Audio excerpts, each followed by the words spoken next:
বাবা কি হচ্ছে বাবা? গুলটি দিয়ে পাখি মারবা? এই জন্য গুলটি নিয়ে এসছো? বাবা, পাখিরা হচ্ছে আমাদের পরিবেশের সম্পদ, তাই পাখিদের কখনো আঘাত করতে নেই, কখনো মারতে নেই। পারলে তুমি ওদেরকে খেতে দেবে, যদি তোমার কাছে বিস্কুট থাকে বা কোনো খাবার থাকে খেতে দেবে, বাইরে উঠানে বা আমাদের যে ছাদ আছে ছাদের উপর বাটিতে করে জল দেবে এই গরমে, যাতে ওরা খেতে পারে। আর কখনো কোনো প্রাণীকে আঘাত করবে না, ঠিক আছে বাবা? কারণ এইটা দিয়ে তুমি যদি কোনো প্রাণীকে আঘাত করো, ও যতটা কষ্ট পাবে, যদি তোমাকে কেউ আঘাত করে তুমিও ঠিক ততটাই কষ্ট পাবা। হ্যাঁ,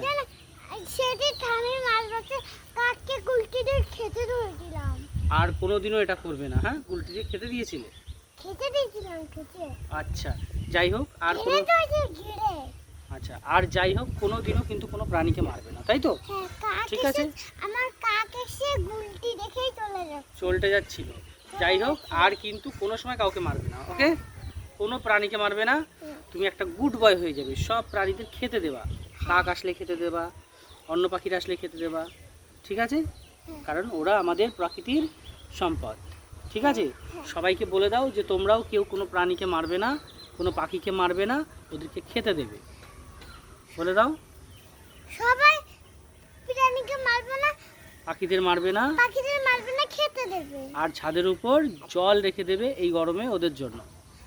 ছাদের উপর জল রেখে দেবে এই গরমে ওদের জন্য। Thank you.